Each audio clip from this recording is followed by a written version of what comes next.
You've just passed your driving test and you're ready to buy your first car. But what is the best first car for new drivers? Well, here at CarGurus UK, we reckon it's this, the second generation Toyota Aygo. And in this video, I'm going to tell you why. To go along with this video, we've created a comprehensive first car buying guide, which you can find at cargurus.co.uk/research. Be sure to check it out for lots of top tips about choosing your first car. Now, in order to make a recommendation as to what we rate as the best first car for new drivers, we first had to find out exactly what it is that new drivers want from their car. So how do we do that? Easy, we asked them. We did a survey of 1,000 people who have passed their driving test in the last 3 years. So what did we find out? First up, price. Perhaps unsurprisingly, people said low cost was the most important consideration when choosing their first car. The majority wanted to buy a car outright rather than sign up for monthly payments, and their preferred total budget was £8,500 or less. This was followed by insurance costs, mileage covered, fuel consumption and reliability as priorities. The most dominant choice of fuel type was petrol. The most desirable features, meanwhile, were Bluetooth phone connectivity, parking sensors and a reversing camera. And when it came to gearbox, 57% of respondents said they wanted an automatic. When asked about brand preference, new drivers rated Audi, BMW, Mercedes, Toyota and Ford as the top 5, while body type was evenly split between SUV and hatchback. Vehicle age was important too, with new drivers on average looking for models up to 6 years old. When it came to analysing all of these results, it was pretty clear that there was not one single car that ticked all of the boxes. You can't, for example, buy a cheap BMW SUV with excellent fuel economy, low road tax and cheap insurance because, well, it just doesn't really exist. There was one car, however, that our experts felt ticked the majority of the boxes, and that, of course, is the little Aygo. Head to the cargurus.co.uk used car marketplace and you'll find plenty of examples of the second generation Aygo, such as this very smart model from Snow's Toyota in Salisbury. So as mentioned, the Aygo is a small car. It's actually under 3.5 metres long and 1.6 metres wide. Actually, being small is a really good thing for new drivers. We'll talk about that a bit more when we drive it, but it just makes it easier to park and things. It's also quite a funky design. Toyota was adamant that this car should appeal to a younger audience than some of its other models. The brand campaign for it was called Go Fun Yourself, and if you had a model with the optional roof, it had a fabric roof that came back. They didn't call it a sunroof, they called it a fun roof. How great is that? You could also, if you have a quick squiz to this one here, have lots of different contrasting trims, the red and the white on that one. This solid blue one doesn't have that, but there's lots of models out there like that. And although it's in the city car class, like all city cars, it does of course get a boot, just a very small one, 168 litres here, so not the most practical of cars, but as a first car, arguably it doesn't need to be. It's a bit of an awkward shape as well, high load lip here, but again, perfectly fit for purpose. On the practicality front, also worth noting, you can have an Aygo with either 3 doors or, like this one, with 5 doors.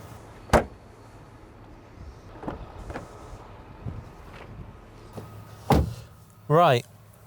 So it does have back seats, the Aygo, 4 seats rather than 5. There was a split between survey respondents, incidentally, on whether 4 or 5 seats was suitable. If you were one of those ones that wants 5 seats, then an Aygo might not be ideal, but for all those who want 4, it's fine. So I'm 5'11", I've set this for me, and, well, I fit, let's say that. Headroom's actually okay. It's quite an upright seat, and also these rear windows are just on little pop-out ones like that, rather than wind down. But you know, for transporting your mates around, it's gonna be fine, isn't it? Which is all you really want to do when you first start to drive. Right, lots more room in the front of the Aygo, thankfully. In fact, it's perfectly roomy up here. You can adjust the height of the steering wheel. It doesn't adjust for reach, but it adjusts for height. And actually the driving position is fine, and visibility is good in this car. That's obviously very important as a first car. Also really nice clear speedo. You've got a little digital rev counter that goes up to the side here. That's all really straightforward. I'm not going to go into the trims here because there were so many of them available on the Aygo, but things to note: one, just the design is quite funky. You can also have these different colour panels here, depending on which trim you go for and which options were selected. So again, that sort of lifts it a bit. And there's this 7-inch screen, which includes Bluetooth connectivity and a reversing camera. So certain specs will have this. The gearbox on this one is also an automatic. As we noted earlier, 57% of survey respondents said they would rather have an automatic than a manual. Most Aygos are manual, but this auto, it's called X Shift, is available. It's technically an automated manual gearbox. We'll talk about it more when we drive, but good to know it's there as an option. So what's the Aygo like to drive? Well, needless to say, it's not as comfortable or as cosseting as a larger car, and actually it's not even as comfortable or as cosseting as a Volkswagen Up, which is the same size as this. But it's certainly not awful to drive. The engine range consists of, well, just one engine actually. It's a 1 litre 3-cylinder petrol unit with 70 horsepower. It's certainly no firecracker, but do you know what? It's fine. The only change really worth knowing about with the Aygo is that in 2018 Toyota gave it another 3 horsepower. It did not turn the Aygo into a Ferrari, but there you go. We talked earlier about the gearbox, so most Aygos are going to be manual. But if you go for the auto, it's this one. It's called the X Shift, so it's an automated manual. And like a lot of these automated manuals, it does have a bit of a pause between changing gear, but really you just learn to drive around it. And once you've done that, it's fine. You can even take control of the gears yourself, and that just allows you a bit more anticipation. And performance is fine, you know, and because it's a 3-cylinder, and there's not too much noise insulation, it actually makes quite a nice thrummy little noise. It's perfectly adequate. Of course, the relative lack of performance might be one of the things that makes the Aygo appealing for new drivers, or at least for their parents. After all, when you are new to driving, it is good to be able to develop your driving skills and your road awareness at sensible speeds. The Aygo is not like a new electric car where you seem to slam into the speed limit without even trying.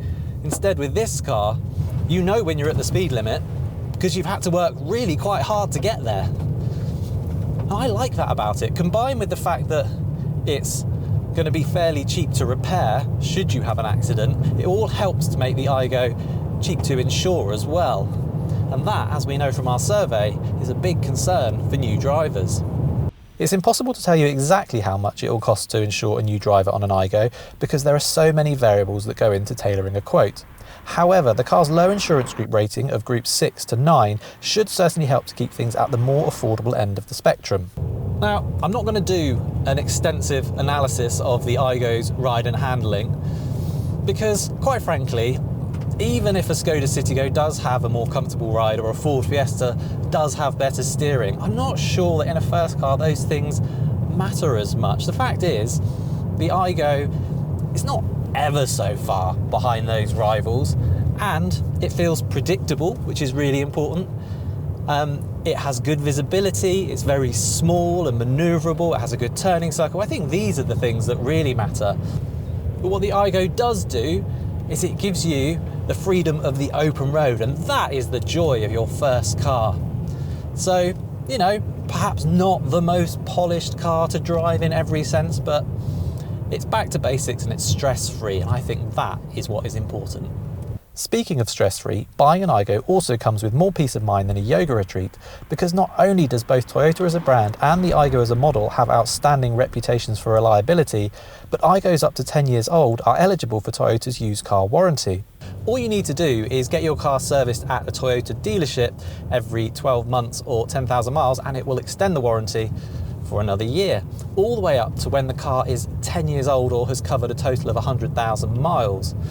Now, in terms of peace of mind, we think that warranty is outstanding, and it really helps to underline how low the running costs of this car could be, because you don't have to budget for potentially expensive repairs.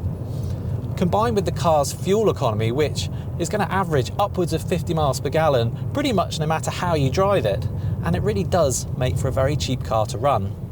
On the subject of running costs, go for an Aygo that was first registered before April 2017, and its low emissions means there's zero VED or road tax to pay.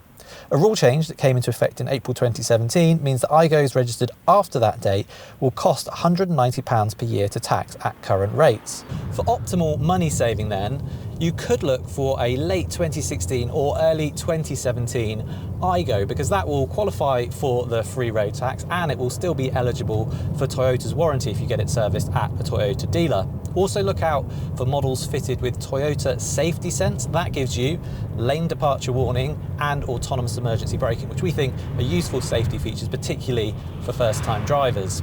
So all in all, the Aygo really does tick the vast majority of the boxes that our survey respondents said were important in a first car. And beyond that, you know, it's just a really honest, good little machine.